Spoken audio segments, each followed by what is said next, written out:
24 Ocak 2020 tarihinde meydana gelen 6.8 şiddetindeki deprem sonrası ilimizde bulunan yapı stoku %40'a yakın kısmı ağır hasarlı ve orta hasarlı olarak tespit edilmiştir. Bu kapsamda yapılan hasar tespit çalışmaları sonunda 15.000 civarında bağımsız konut ağır hasarlı olarak gösterilirken 14.000 civarındaki konut ise orta hasarlı olarak tespit edilmiştir. Orta hasarlılarla ilgili herhangi bir işlem yapılamadı. Sadece 27 milyar güçlendirme kredisi sunuldu. Tabii 14.000 civarında orta hasarlı ev var. Bunların birçoğu oturulamaz halde. Birçoğunun kapısının, penceresinin, elektrik ve doğalgaz hatlarının bile çalındığını müşahede edeceğiz. 09-12-20 tarihinde Elazığ Valiliği tarafından mahalle muhtarlıklarına gönderilen orta hasarlı binaların boşaltılması tebligatı halkımızın haklı tepkisine neden olmuştur.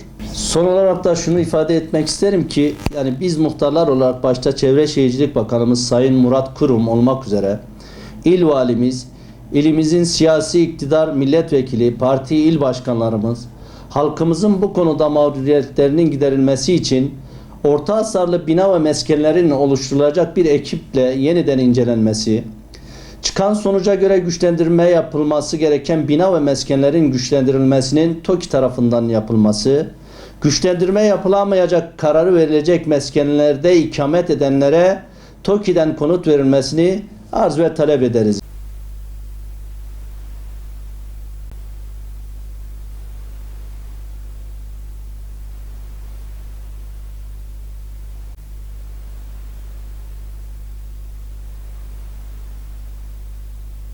Yeniden bir heyetin kurulması, bu orta hasarlı binaların yeniden tespit edilmesiyle alakalı.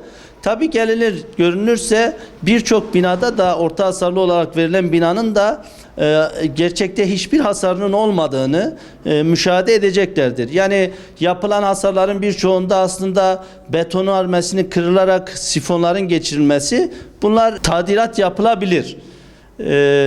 Öte yandan da o ağır hasara çevrilecek binaların sayısı da çok aza düşmüş olur.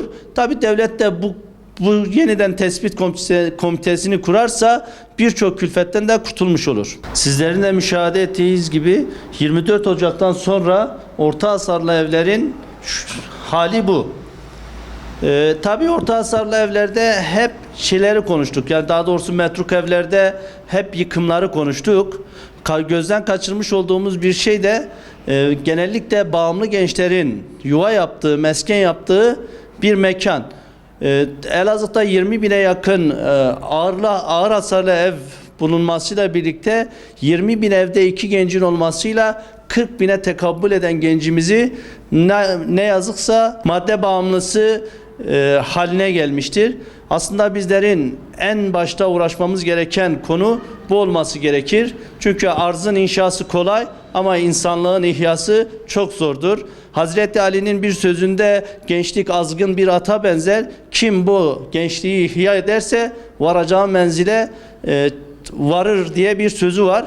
Bu yüzden gençliğin kurtulması adına da bu meskenlerde bulunan gençlere yönelik ciddi manada çalışmalar yapmamız gerektiği kanaatindeyim. Tabii bu konuda gerek valilik, belediye, sivil toplum kuruluşları el birliğiyle bu gençlerin kurtulması adına da bir mücadele başlatmak isterim. Tabii buradan çağrım da onlara olsun inşallah.